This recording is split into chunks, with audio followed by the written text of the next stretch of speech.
All right, much of the country is divided right now over this issue of impeachment. And the real question I think people have to ask themselves is, can you prove a charge that you are accusing someone else of?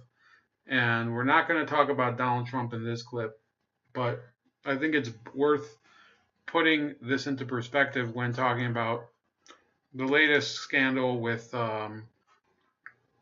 these allegations of Martin Luther King having affairs, and in one case apparently watching someone rape rape someone else, which they're pretty shocking. But I've had arguments with some people over this several times, and I keep emphasizing to them that, look, you don't have to necessarily look at Dr. King and expect him to be this great superhuman saint that he's portrayed as by, of course, textbooks and also monuments, and literally any city in the country has a Martin Luther King Jr. Avenue or something. Over here, it's not the best place to be around at night. But the thing is, look, the important thing about Martin Luther King wasn't necessarily that he was this paragon of morality. It's that he was willing to do organizing and work and sacrifice his time and his personal safety to end segregation. Okay? Beyond that, it's possible that he wasn't the greatest person, but who is? And this article from the Daily Mail is purporting to show through his biographer David Garrow that, yeah, King banged a lot of hoes, and that's I wouldn't say that's okay. Look, he was a minister and things like that, but this idea that this guy who was running around the country and meeting people and going to meetings all the time, that he would have been living the life of a monk is not very plausible. Now, yes, there are people out there that are able to live lives of piety and whatever. Those people are typically more connected to spiritual meditation and theology, things like that. And yes, while Martin Luther King was, of course, in his profession and all of that, he was a religious clergyman. He's not necessarily known as the most religious centered person. He was more about this life of activism and change and things like that. Uh, People have to understand that sometimes people dedicate their lives to things that transcend their normal workaday lives. And I think that was an element of Dr. King. So it says here the civil rights hero was also heard allegedly joking. He was the founder of the International Association for the Advancement of P word eaters. So you guys can connect the dots on that one. On an agency recording that was obtained by bugging his room, according to the sensational claims made by biographer David Garrow, a Pulitzer Prize winning author and the biographer of MLK. Writing in British magazine Standpoint, Garrow says that the shocking files could lead to a painful historical reckoning for the man who is celebrated across the world for his campaign against racial injustice. Along with many U.S. civil rights figures, King was subject to an FBI campaign of surveillance ordered by Director J. Edgar Hoover in an effort to undermine his power amid fears he could have links to the Communist Party. The FBI surveillance tapes detailing his indiscretions are being held in a vault at the U.S. National Archives and are not due for release until 2027. So I guess he must have had some sort of special access granted to him. But David Garrow, a biographer of King who won a Pulitzer Prize for his 1987 book, Bearing the Cross, about the Baptist minister, has unearthed the FBI summaries of the various incidents. Here's the issue. Certain recordings are not available to the public, but when the FBI enters a piece of evidence into the record, they do have to, in some ways, write up a summary or write up a description so that the record reflects what you're talking about, because there could be dozens and dozens, and in this case, years worth of material about the same person and relating to him. But so, in an article to be published in Standpoint, Garrow tells how the FBI planted transmitters in 2 lamps in hotel rooms booked by King in January 1964, according to the Sunday Times.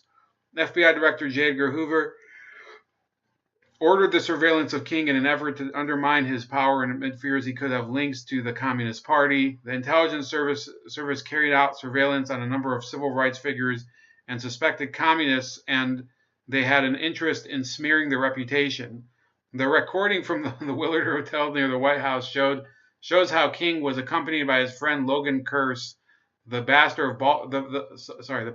of Baltimore's Cornerstone Baptist Church, who died in 1991, along with several female parishioners of his church. In King's hotel room, the files claim they then discussed which women among the parishioners would be suitable for natural and unnatural sex acts. The FBI document says when one of the women protested that she did not approve, the Baptist minister immediately and forcefully raped her as King watched. Okay, so let me see here. Okay, they were already in the hotel room. I thought maybe it said in the lobby. He is alleged to have looked on, laughed, and offered advice during the encounter. FBI agents were in the room next door but did not intervene. The following day, King and a dozen others allegedly participated in a sex orgy, engaging in acts of degeneracy and depravity. When one woman showed reluctance, King was allegedly heard saying that performing the act would help your soul. So that should have been probably sarcastic. When woman so senior FBI officials later sent King a copy of the incriminating tape and called him an evil, abnormal beast, and his sexual exploits would be on record for all time. Some people would actually like that.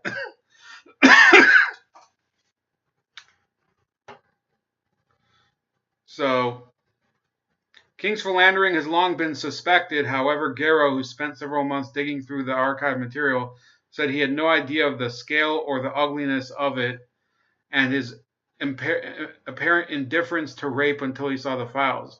He said it poses so fundamental a challenge to his historical stature as to require the most complete and extensive historical review possible. Among the revelations is a claim by a prostitute who said she was involved in a threesome with King, which she described as the worst orgy she had ever experienced. Jeez. So that's quite a statement. His wife, Coretta, often complained he was hardly with her and even said he would spend less than 10 hours a month at home. According to one FBI report, King even said she should go out and have some sexual affairs of her own. There is even a suggestion in the files that King fathered a daughter with a secret girlfriend in Los Angeles. Both the mother and child are alive but refused to talk to Garrow. Dr. King was assassinated in 1968 by James Earl Ray, but many conspiracy theories suggest that the government was involved. So, yeah, the rest of this is a little bit more, conjecture and stuff. There are some people who have referred to. There's always been hints that Dr. King was in fact a philanderer, that he banged a lot of whores, and I think that look back at this. This was in 2002 when Marshall Frady published his book Martin Luther King Jr. A Penguin Life, which I guess is more of an anthology, and he actually said that casting King as the star of an immense folk morality play, a moral heroic figure with a retinue or raunchy troupe of swashbuckling activists and preacher philosophers, Frady places his protagonist in a U.S. tradition of imperfect idealists. Like his special antagonist, FBI Director J. Edgar Hoover, King reflected that ethic lasting from Plymouth's starch-collared society of property, discipline, righteousness, held in schizophrenic tension with an unrulier urge lasting from the frontier, a readiness for adventure and exploring the farther windy moral opens of life. Thus, King smuggled chunks of other writers' words into his dissertation. That's the plagiarism allegation. And his orations. Ate steak while his disciples were jailed, and was a non-stop adulterer, even spending, allegedly, the last night and morning of his life in the beds of 2 or 3 inamoratas. Nicely, Frady exercises these flaws asserting, good can seem shockingly wayward, woefully flawed like one of Graham Greene's dissolute, shabby, God-haunted saints. So Graham Greene's the guy who he wrote The Comedians, which is one of the more, it's one of the literary masterpieces of the 20th century. I think it was concerning Haiti. King's full-bodied reality illustrates how, in what tortuously complicated forms, our moral heroes, our prophets, actually come to us. So, yes, there were multiple people, multiple biographers of Martin Luther King who assert that, look, I mean, what are you going to say? He used to be alone in private with a lot of women, and there's probably taped evidence of him getting handsy and you know, playing like hide the sausage with them. And, you know, people do that. And, the rape claim, which is more something to do with something that he witnessed, I think you do need a little more evidence to prove it. But, this was a book, the one that was written by Garrow in the 80s, that was well received, and people did validate it. Of course, there are other people who have. There's Ralph Abernathy, who was King's right-hand man, and he said in his 89 autobiography that, he did see King leave a woman's room on the day that he was murdered. So those are things that are known. They're not things that are made up out of thin air by people who have no clue what they're talking about. And I think it's useful to look at it in juxtaposing it to what's happened with Donald Trump.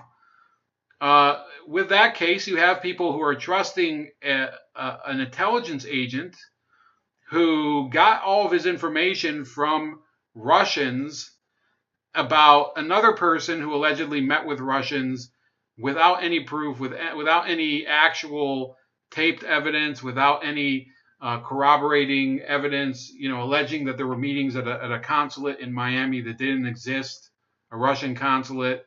There's allegations that his lawyer went to Prague, which didn't happen. There's no evidence that he was ever in Prague in his entire life. And yet people refuse to not believe that there was some sort of Russian collusion. I personally think that it's ironic that some of the people who, they refuse to believe that King had a number of affairs and was, basically a player. Some of them are from the same crowd of people who disbelieve, who do believe the Russian collusion thing. But some of them, I'm very surprised. There's some of these conservative people, especially conservatives, who consider themselves among the, maybe the walk away group, and they think that this is some sort of leftist smear campaign. It has nothing to do with left and right. It has to do with looking at people the way they really were, as opposed to the way that they're being portrayed in order to idolize them. And in the future, what do you think? That we're supposed to ignore the evil things that even people we like do? The same people, are they going to pretend that Trump never cheated on both of his first wives, which he did, and he's admitted to? Those are things this is what's so stupid. People want to pretend that their side stands on this fortified island of virtue that protect the world from lies, and then they themselves, they don't want to hear the truth. That's the real problem. Now, as for the allegations themselves, in some cases, for example, that minister Curse is dead now. So what are you supposed to do? You can't. You can only maybe listen to the tapes when they come out, and even then, people are going to allege, oh, these tapes were doctored, they were produced, whatever. I personally think the only part that can be verified is perhaps if there's a paternity test done to the daughter of one of these ladies that was mentioned in the first article. But that's about it. So in conclusion, please like, share, and subscribe. Also, subscribe to me on BitChute. I'm going to be doing all uploads to there along with YouTube, as well as on Minds. Both of those are Chef Leopard. Also on Subscribestar if you want to throw me a couple bucks, Chef Leopard, and on Gab at Starscream85. And I'll talk to you later.